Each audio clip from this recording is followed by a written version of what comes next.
আজকে আমি নিয়ে এসেছি মিষ্টি কুমড়োর দারুণ মুখরোচক একটা রেসিপি। যারা কুমড়ো খেতে অপছন্দ করে তারাও কিন্তু আঙুল চেটে পুটে খেতে বাধ্য হবে, এতটাই মজার হয় কুমড়োর এই রেসিপিটি। তো চলুন তাহলে রেসিপিটি দেখে নেওয়া যাক, আর ভিডিওটি স্কিপ না করে দেখতে থাকুন। তো আশার মিনি কিচেনে সকল বন্ধুদের স্বাগত জানিয়ে শুরু করছি। এখানে দেখুন আমি 500 গ্রাম মিষ্টি কুমড়ো নিয়েছি, আর কুমড়োগুলোকে দেখুন বেশ ভালোভাবে খোসা ছাড়িয়ে এরকম ছোট ছোট সাইজ করে কুমড়োগুলোকে আমি কেটে নিয়েছি। আমি কিন্তু এখানে 500 গ্রাম মিষ্টি কুমড়ো নিয়েছি, আপনারা আপনাদের পরিমাণ মতো নিতে পারেন। আর এখানে আমার লাগছে 5 ফোড়ন। এই 5 ফোড়ন দিয়ে আজকে আমি কুমড়োর রেসিপিটা বানাবো। প্রথমে দেখুন আমি গ্যাস অন করে একটা কড়াই বসিয়ে দিয়েছি, মশলা বানিয়ে নেব। তার জন্য দিয়ে দিলাম একটা গোটা শুকনো লঙ্কা, একটা তেজপাতা ছিঁড়ে দিয়ে দিচ্ছি। আর মশলাটা কিন্তু আমি শুকনো খোলায় ভেজে নেব। আর দিয়ে দিচ্ছি হাফ চামচ 5 ফোড়ন। তো একদম লো ফ্লেমে বেশ ভালোভাবে মশলাটাকে আমি ভেজে নেব। যতক্ষণ অবধি মশলা থেকে সুন্দর একটা ফ্লেভার বেরিয়ে আসছে ততক্ষণ অবধি মশলাটাকে আমি ভালো করে ভেজে নেব। আর এই একটা মশলাতেই কিন্তু রেসিপিটা দারুণ মুখরোচক হবে। মশলাটা কয়েক সেকেন্ড ভেজে নেওয়ার পর খুব সুন্দর একটা ফ্লেভার বেরিয়ে এসছে মশলা থেকে। এখন এর থেকে আর বেশি আমি মশলাটাকে ভাজবো না।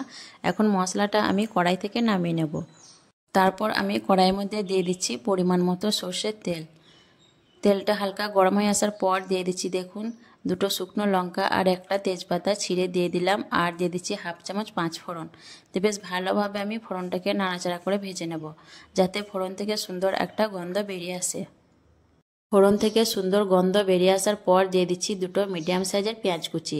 দিয়ে মিনিট খানেক নাড়াচাড়া করে পেঁয়াজটাকে আমি ভেজে নেব। আর পেঁয়াজটা দেখুন আমি বেশ একটু বড় বড় করে কেটে নিয়েছি, মোটা মোটা করে। এভাবে করে পেঁয়াজটাকে একটু মোটা মোটা করে কেটে নেবেন। পেঁয়াজটা মিনিট খানেক ভেজে নেওয়ার পর এখন এর মধ্যে দিয়ে দিচ্ছি আদা কুচি আর রসুন কুচি।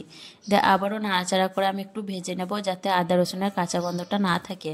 আর এই রেসিপিটা যদি আপনারা নিরামিষ খেতে চান তাহলে পেঁয়াজ রসুন ছাড়াই সেম পদ্ধতিতে রেসিপিটা বানিয়ে নেবেন। আদা রসুন বেশ ভালোভাবে ভেজে নেওয়ার পর দিয়ে দিচ্ছি কুমড়োগুলো।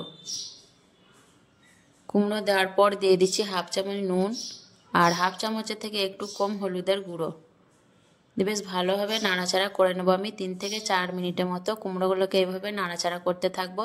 আর যারা নতুন বন্ধু আমার ভিডিওটি দেখছেন, রেসিপি পছন্দ হয়ে থাকলে অবশ্যই আমার চ্যানেলটিকে সাবস্ক্রাইব করে আমার পাশে থাকবেন। আর কুমড়ো একবার অবশ্যই এইভাবে বানিয়ে দেখবেন। যারা কুমড়ো খেতে অপছন্দ করে তারাও কিন্তু আঙুল চেটে খেতে বাধ্য হবে, এতটাই মজার হয় কুমড়োর এই ভাজিটা।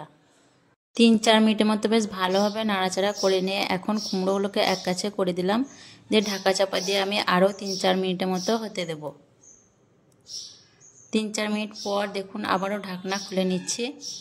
দিয়ে আমি একটু নাড়াচাড়া করে নেব। আর 3-4 মিনিট হবার সময় কিন্তু আমি কোনোরকম নাড়াচাড়া করে নিয়ে এখন একটু নাড়াচাড়া করে নিচ্ছি। এখন একটু ভালো করে নাড়াচাড়া করে নিয়ে তারপর আমি এর মধ্যে দিয়ে দেবো দেখুন খুব অল্প পরিমাণ পানি। এতে করে কুমড়োটা বেশ ভালোভাবে সেদ্ধ হয়ে যাবে। খুব বেশি পানি দেওয়া যাবে না, সামান্য পানি দিয়ে দিলাম। দিয়ে আবার একটু নাড়াচাড়া করে ভালো করে মিশিয়ে নিচ্ছি।